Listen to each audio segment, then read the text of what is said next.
नमस्कार दोस्तों, आप सभी का ऑनलाइन प्लेटफॉर्म और चैनल में स्वागत है। और दोस्तों, अगर आप पहली बार चैनल में आए हैं तो चैनल को सब्सक्राइब कर लीजिए और शेयर और लाइक भी कीजिए, जिससे कि यह वीडियो हर वेटिंग अभ्यर्थी तक पहुंचना चाहिए, जिससे कि उसको पद वृद्धि के लिए किस प्रकार से प्रयास करना है और किन बातों का ध्यान रखना है, इसकी जानकारी उसको होना चाहिए और काउंसलिंग के बारे में भी उसको सटीक जानकारी होना चाहिए।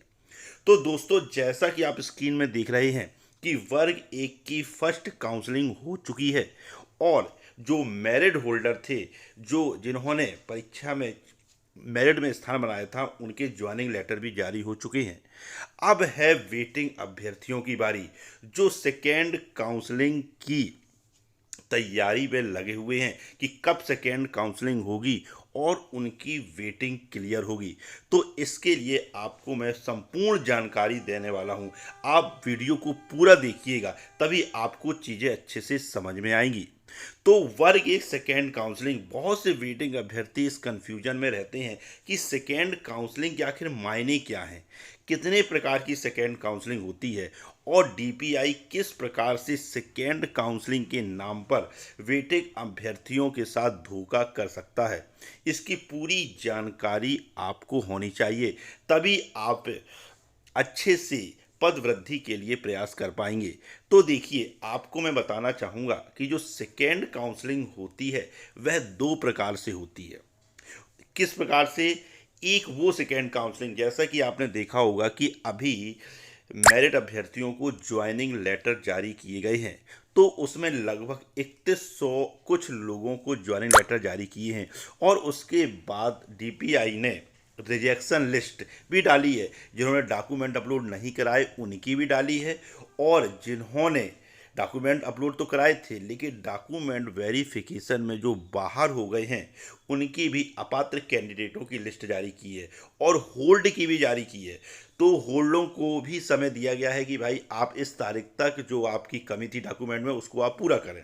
तो अगर उनमें से भी ऐसे लगभग 52 कैंडिडेट हैं, अगर उनमें से भी 20-25 अगर अपने डॉक्यूमेंट नहीं दे पाए तो वो भी अपात्र ही माने जाएंगे। तो अब ये देखिए कि जो 457 कैंडिडेट, तो वेटिंग अभ्यर्थी, बहुत से न्यूज वाले और यूट्यूब में ये बातें फैलाई जा रही हैं कि वेटिंग क्लियर होगी, वेटिंग वालों के लिए खुशखबरी, वेटिंग क्लियर होगी। ये बिल्कुल भी सरासर गलत है।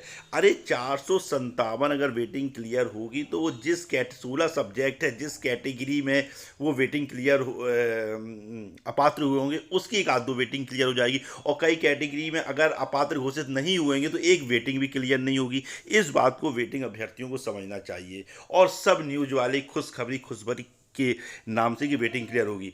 अब डीपीआई इसी प्रकार से आपको बेवकूफ़ बना सकता है। कैसे? अब सोचिए, काउंसलिंग, सेकेंड काउंसलिंग दो प्रकार से होती है।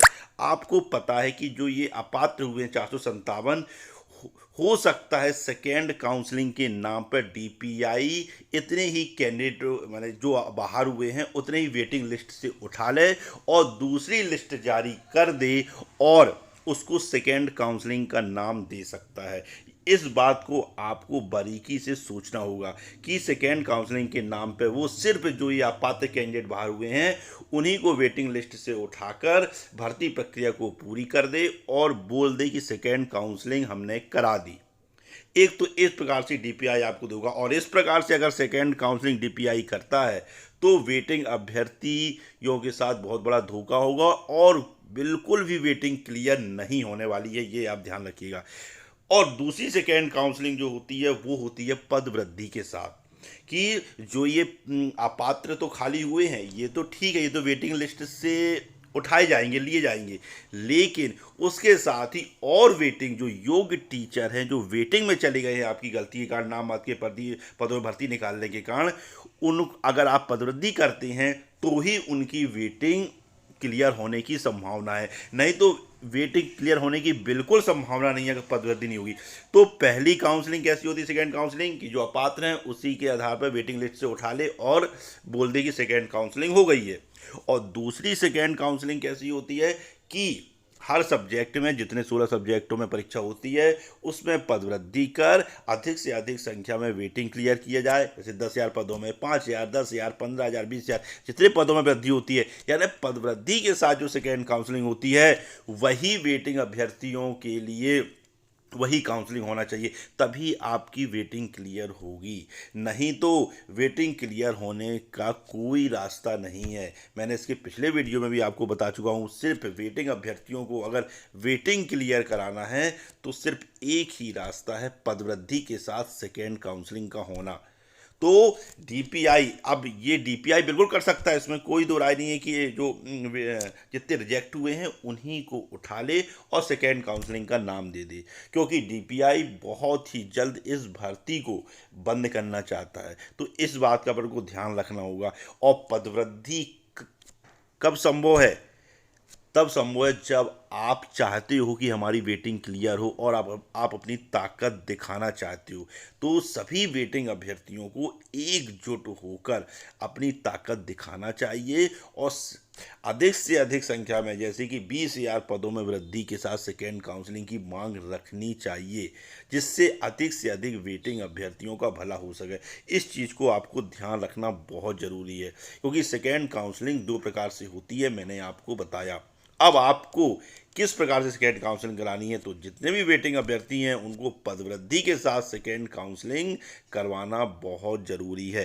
तभी इसके लिए वेटिंग अभ्यर्थियों को शिक्षा मंत्री से भी मिलना चाहिए, प्रमुख सचिव से भी मिलना चाहिए और डीपीआई में जाकर भी इस बात का ज्ञापन देना चाहिए कि जल्द से जल्द पदवृद्धि के साथ सेकेंड काउंसलिंग करवाई जाए, जिससे जो योग्य वेटिंग शिक्षक हैं, है ना, उनको न्याय मिल सके। क्योंकि उनकी जो मांग है पदवृद्धि की, जो लंबे समय से करते आ रहे हैं, बिल्कुल न्यायोचित और न्याय संगत मांग है, उनकी पदवृद्धि होना चाहिए। क्योंकि दो दो एग्जाम पास करके व्यक्ति आया है, इतनी कड़ी मेहनत करके आया है और सिर्फ वो वेटिंग लिस्ट में डाल दिया गया है, उसका एकमात्र कारण है कि नियमित जो फ्रेश भर्ती का कम होना। और आप 8,720 पदों में भर्ती कर रहे हैं, उसमें से भी आधे से ज़्यादा बैकलॉग हैं, है ना। अगर बैकलॉग भी नहीं होते तो कम से कम अधिक से अधिक अभ्यर्थियों को नियमित शिक्षक बनने का मौका मिलता और वे ज्वाइन होते। लेकिन विभाग की गलती के कारण अधिक से अधिक योग्य शिक्षक जो अपने अपने विषय के महारथी हैं वे बाहर हो चुके हैं।